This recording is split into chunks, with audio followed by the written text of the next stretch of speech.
జూబ్లీహిల్స్ ఎన్నికల ప్రచారం హోరెత్తుతుంది. ముఖ్య నేతల ప్రచారాలు, రోడ్ షోలు పోటాపోటీగా జరుగుతున్నాయి. జూబ్లీహిల్స్ ప్రజల నాడిపై ఎవరి అంచనాలు వారివి అన్నట్లుగా ప్రచారం సాగుతుంది. కాంగ్రెస్ అభ్యర్థి 30,000 మెజారిటీతో గెలుస్తాడంటూ సీఎం రేవంత్ రెడ్డి ధీమా వ్యక్తం చేస్తున్నారు. మాగంటి సునీత గెలుపును అడ్డుకునేవారు లేరంటూ కూడా మరోపక్క కేటీఆర్ వ్యాఖ్యలు చేస్తున్నారు. ఈ క్రమంలో ప్రధాన పోటీ కాంగ్రెస్ బీఆర్ఎస్ మధ్య ఉండనుంది.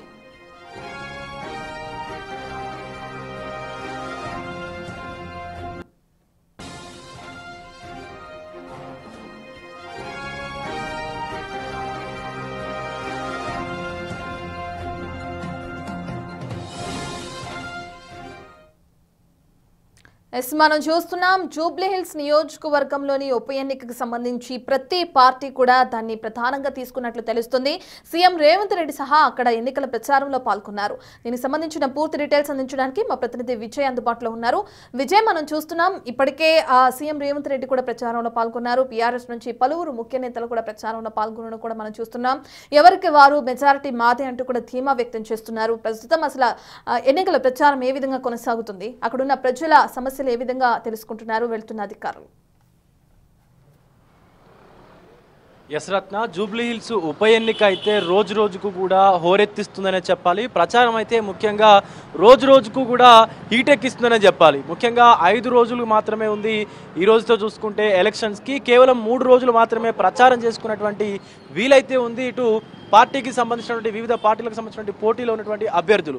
సో ఇటు ముఖ్యంగా బీజేపీకి కొంత తక్కువ లైన్ కనిపిస్తున్నప్పటికీ కూడా బీఆర్ఎస్ కాంగ్రెస్ మధ్యలో ఎక్కువగా పోటీ ఉంటుంది అంటూ కూడా జూబ్లీహిల్స్ సంబంధించినటువంటి ప్రజానికం అయితే మాట్లాడుకుంటా ఉన్నారు. మరొక పక్క కాంగ్రెస్ అభ్యర్థి నవీన్ యాదవ్కు 30,000 మెజారిటీ కంటే తక్కువ రాదు, ఖచ్చితంగా 30,000 మెజారిటీకి పైగానే మెజారిటీ వస్తుందంటూ కూడా నిన్న రోడ్ షోలో అటు ముఖ్యమంత్రి రేవంత్ రెడ్డి కూడా మాట్లాడినటువంటి సిచ్యువేషన్స్ కూడా మరొక పక్క కనిపిస్తూ ఉన్నాయి. ఇటు బీఆర్ఎస్ చూసుకున్నట్లయితే అసలు మాగంటి సునీత గెలుపుని అడ్డుకునే వారు ఎవరూ లేరంటూ కూడా ఇటు బీఆర్ఎస్ వర్కింగ్ ప్రెసిడెంట్ కేటీఆర్ మాట్లాడుతూ ఉన్నారు. మరొక పక్క కిషన్ రెడ్డి మాట్లాడుతూ కూడా ఇటు కాంగ్రెస్ అలాగే బీఆర్ఎస్ రెండు కూడా మైనారిటీ ఓట్లను దండుకునేందుకే ప్రయత్నం చేస్తూ ఉన్నాయి తప్ప రెండు పార్టీలు కూడా జూబ్లీహిల్స్కు సంబంధించినటువంటి నియోజకవర్గ ఏదైతే అభివృద్ధి ఉందో ఏ ఒక్క అభివృద్ధి కూడా చేయలేదు, అభివృద్ధి కార్యక్రమాలు కూడా చేయలేదంటూ కూడా మాట్లాడుకొస్తున్నటువంటి పరిస్థితి కూడా కనిపిస్తూ ఉంది.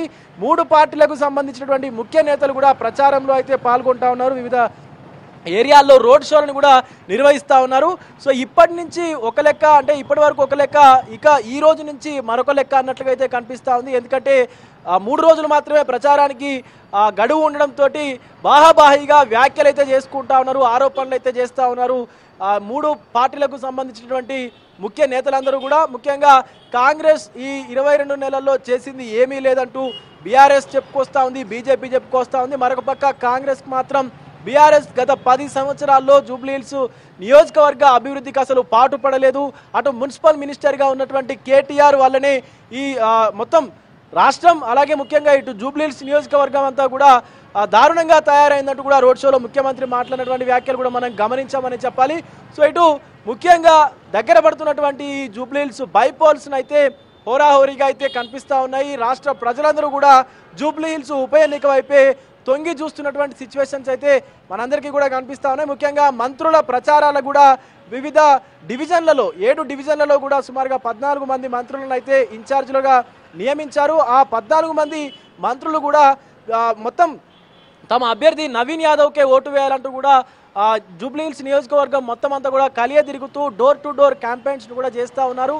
కాంగ్రెస్ అభ్యర్థి గెలిస్తేనే అభివృద్ధి పథకాలు ఏవైతే ఉన్నాయో అవన్నీ కూడా సజావుగా సాగుతాయంటూ కూడా ప్రజలకు వివరిస్తూ ఉన్నారు. ముఖ్యంగా కాంగ్రెస్ ప్రభుత్వం ఇస్తున్నటువంటి ఏవైతే పథకాలు ఉన్నాయో ఆ పథకాల గురించి, అంటే మహాలక్ష్మి పథకం కింద మహిళలకు ఉచిత బస్సు కావచ్చు, అలాగే 200 యూనిట్ల వరకు ఫ్రీ కరెంటు కావచ్చు, అలాగే మహిళలకు 500 రూపాయలకే గ్యాస్ సిలిండర్ ఇస్తున్నటువంటి పథకం కావచ్చు, ఇలా అనేక రకాలైనటువంటి ప్రభుత్వ పథకాలు ఏవైతే ఇస్తూ ఉందో ఆ పథకాల గురించి ప్రజల్లోకి, జూబ్లీహిల్స్ ప్రజల్లోకి, ఓటర్లోకి లోతుగా తీసుకువెళ్లే విధంగా అయితే ప్రచారం కూడా కొనసాగుతుందని చెప్పాలి. మొత్తంగా అయితే ఇటు జూబ్లీహిల్స్ ఉప ఎన్నిక హోరెత్తిస్తున్నటువంటి సిచ్యువేషన్స్ అయితే కనిపిస్తూ ఉన్నాయి.